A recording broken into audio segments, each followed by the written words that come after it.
From sleepeatheal.blogspot.com, and today's Tasty Tuesday, which means we are doing a video recipe. And today we're going to do a raw recipe. Most of my videos, well, I should change that. All of my videos that I'm going to be doing from here on out are either going to be raw or vegan, or a combination of the two. I am a high raw eater, but I also like some cooked vegan food every once in a while, so I like combining those two things together. Today's recipe is for apple cinnamon flax crackers. I think they're great for when you just feel the need for some crunch, you want to snack a little bit, or you can use them to make like a fruit salsa and eat with it, have a little bit for breakfast. I mean, it really you can use it however you want. I know for me there were days when I was eating 100% raw really, really strictly that, you know, I would get up in the morning and it was just like, I don't want fruit and I don't want veggies.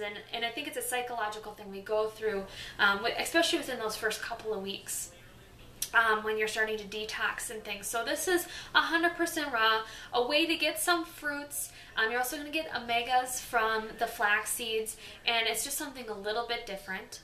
One of the things that I really recommend when you're eating dehydrated food, though, is make sure then you up your water intake. And that's because your body's going to rehydrate it, so it's going to suck out some of the water that's in your body, and you want to be able to rehydrate your body back.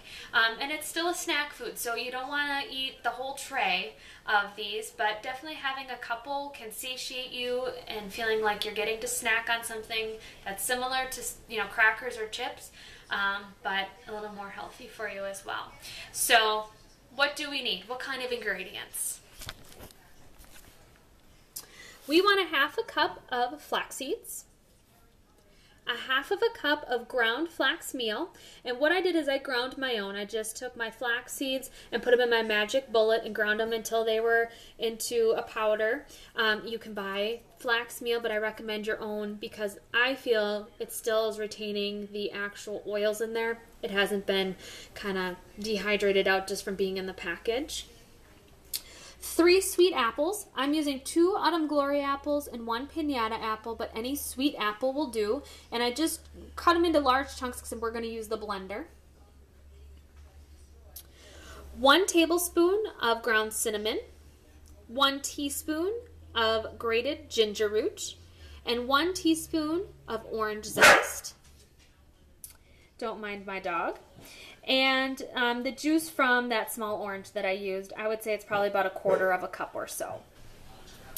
Okay, so you're going to throw basically everything but the flax seeds in the blender. So we have our apples in here, our cinnamon, our ginger root, our orange zest, the orange juice, and I did about 1/4 cup of water as well. And we want to pulse this and blend it down until it's about applesauce consistency. Okay, I blended everything up, and I pureed it so it's down. It's really, really fine. If your blender doesn't blend down as much, it's okay. Having a little bit of texture is fine. And what we're going to do is we're going to pour this into a bowl. And this would be really good, just applesauce in general.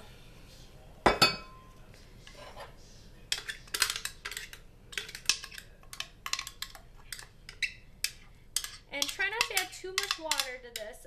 If your blender isn't high powered, you may need to add a little bit more water to get it to go. That's fine. Just know that it might add in drying time in the dehydrator or in the oven, whichever one you are trying to do. Okay, so I'll show you the consistency here. So you can see it's kind of like a really fine ground applesauce consistency. And then what we're going to do is we're going to start adding in our flax meal and our flax seeds. The seeds keep it crunchy and the meal just kind of gives it a little bit more texture. And I want this to be pretty thick because I want to spread this out. I'm just going to keep stirring it up here.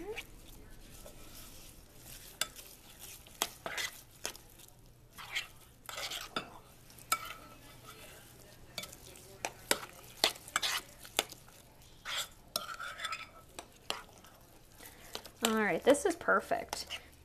So what we're going to do is let this sit for a minute. And what flax seeds do, if you've ever heard of flax eggs, is that actually kind of comes together, and I don't know any way to say it other than with a goo. I don't know. That doesn't sound appetizing, but you want it to sit just for a couple minutes so that the flax seeds, what they do is they kind of take in the water, and this will help it keep it all together after we spread it out. So what I'm going to do is grab my dehydrator trays and clean up a little bit, and then we'll be back. Okay, so we've let our mixture sit for just a little bit, and usually you can tell just because it holds together as you kind of spoon it around. And what you're going to do is you're going to take your dehydrator tray, and you are going to use a liner. I like to use the Jelly Roll liner that comes with this one. If you can see here, I'll lift it up a little bit. And what it does is it just keeps, when you do more liquidy things, from going through the slats there. If you're using like an Excalibur, I know that they have like Flax sheets. You would want to use that. If you don't have either one of those things, or you're going to try it in the oven, you can use parchment paper, and that would work fine. And what you do is you just spoon it on, and you want to keep it kind of thin because we're going for more of a cracker consistency here. And just do your best. And then we're going to put it in the dehydrator. If you're using a variable temperature dehydrator, I like to dehydrate these at 110 degrees, and usually it takes about 12 hours or so. It just depends on for my dehydrator, how many trays I have, how thick the thing I'm dehydrating is, how much water's in it. So you'll just want to check it periodically.